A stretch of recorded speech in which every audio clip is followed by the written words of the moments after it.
আমি তো জানি হাওয়ার ব্যথা কত কষ্ট, কিন্তু সেই কষ্ট বুকে নিয়ে তো ফিরে আসছে এদেশের মানুষের জন্য। पलायन कर चुकी शेख हसीना इस समय नई दिल्ली के लुटियंस जोन के एक बेहद सुरक्षित और कूटनीतिक सन्नाटे वाले क्षेत्र में रह रही हैं।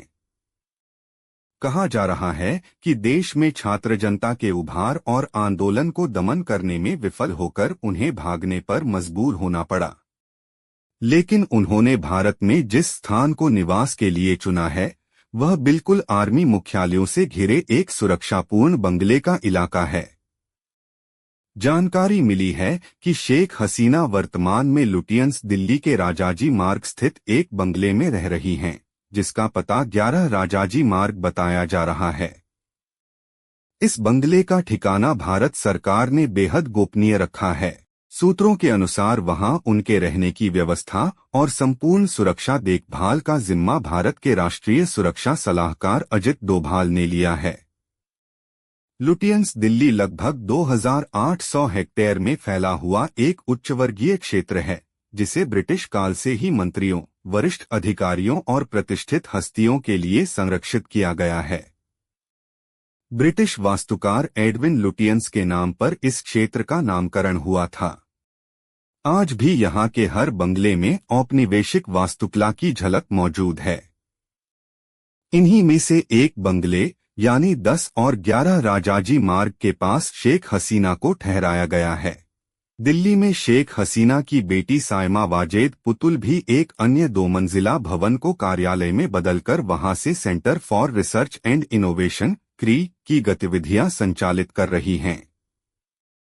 दिलचस्प बात यह है कि यही संगठन अवामी लीग की गॉसिप और प्रचार बनाने वाली प्रयोगशाला के तौर पर जाना जाता है। इस समय सीआरआई का दायित्व सायमा वाजेद पुतुल के हाथों में है और वही इसकी समस्त गतिविधियां चला रही हैं। बताया जाता है कि इस संस्थान का मुख्य काम अंतरिम सरकार को असफल साबित करना, हर हाल में आगामी राष्ट्रीय चुनाव को बाधित करना और विपक्षी दलों बीएनपी, जनतांत्रिक शक्तियों और एनसीपी के विरुद्ध जनमत तैयार करना है। साथ ही आंदोलनरत छात्र जनता की शक्ति के बीच फूट डालना भी इसका उद्देश्य है। इन्हीं प्रयासों के माध्यम से शेख हसीना को दोबारा प्रधानमंत्री पद पर लाने की योजना बनाई जा रही है। इसी कारण संस्था देश और विदेश में व्यापक निवेश कर रही है।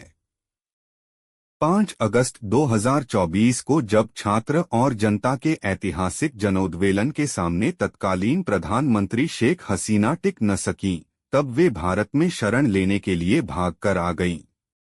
उनके पीछे पीछे अवामी लीग के कई मंत्री, सांसद और शीर्ष नेता भी देश छोड़ने पर मजबूर हो गए। इसी कारण सीआरआई का कार्य कई महीनों तक लगभग ठप हो गया था, लेकिन पिछले 3 महीनों से यह संगठन फिर से सक्रिय हो चुका है।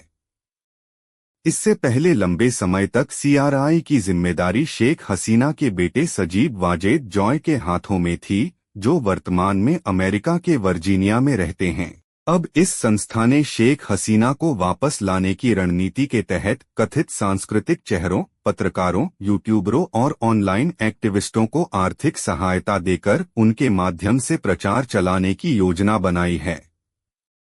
दिल्ली स्थित कार्यालय से इन्हें लगातार नए नए असाइनमेंट दिए जा रहे हैं, जैसे सरकार विरोधी जनमत भड़काना, आंदोलनकारी समूहों के बीच मतभेद पैदा करना और अवामी लीग की सांस्कृतिक ताकतों को एकजुट करना।